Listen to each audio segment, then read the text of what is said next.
আসসালামু আলাইকুম এভরিওয়ান। আজকে একটা রেসিপি শেয়ার করব। তার জন্য পরিমাণ মতো তেল দিয়ে দিব। তেল দেওয়ার পরে এলাচ, লবঙ্গ, তেজপাতা এবং পরিমাণ মতো পেঁয়াজ কুচি দিয়ে দিব।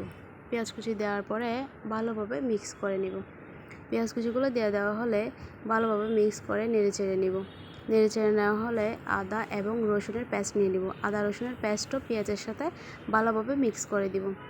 ভালোভাবে নেড়েচেড়ে নেওয়া হলে পেঁয়াজ এবং আদা রসুনের পেস্টগুলি একই সাথে কষিয়ে নিব। পেঁয়াজের পরিমাণ যত বেশি হয় তরকারির স্বাদ তত বেশি হয়, এবং পেঁয়াজ যত বেশি দিবেন, যত বেশি তরকারির মশলা কষিয়ে নেবেন, তত বেশি তরকারির স্বাদ বাড়বে। এবং কিছু মশলা অ্যাড করে নিব। হলুদ গুঁড়ো, মরিচের গুঁড়ো, ধনিয়া গুঁড়ো, জিরা গুঁড়ো ইত্যাদি ভালোভাবে মিক্স করে নিব। মিক্স করার পরে হালকা পানি দিয়ে নেড়েচেড়ে নিব। নেড়েচেড়ে নেওয়ার পরে 5-10 মিনিটের মতো আমরা কষিয়ে নিব। আমার রান্না মশলা কষিয়ে নেওয়া হলো। আমি কিছুক্ষণ 5-10 মিনিটের মতো কষিয়ে নিলাম। কষিয়ে নেওয়া শেষ হলে আমি আরেকটু নেড়ে চেড়ে দিব। যদি শুকিয়ে আসে বা লেগে যায় তাহলে আরেকটু পানি অ্যাড করে নিব।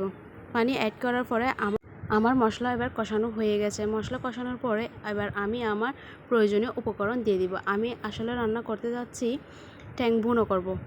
মুরগির পাগুলো সাইজ করে ভালোভাবে কেটে নিব। অনেকে ছোটো বড় সাইজ করে, আমি পর্যাপ্ত পরিমাণে রেখে দিলাম। আপনারা চাইলে ছোটো পরিমাণও করতে পারেন। দেওয়ার পরে মশলার সাথে ভালোভাবে মুরগির পাগুলো মিক্স করে নিব। মিক্স করার পরে 5-10 মিনিটের মতো কষিয়ে নিব। কষিয়ে নেওয়ার পরে 5 মিনিটের জন্য আবার ঢেকে রাখবো।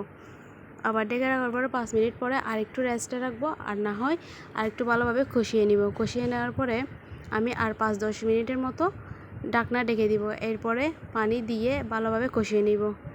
এই তো আমার রান্না মোটামুটি শেষের দিকে। আমার রান্না প্রায় শেষ হয়ে গেছে। দেখে বুঝেই পাচ্ছেন আমার রান্না করা কেমন হয়েছে। অবশ্যই কমেন্ট করে জানাবেন। ভালো থাকবেন। আল্লাহ হাফেজ।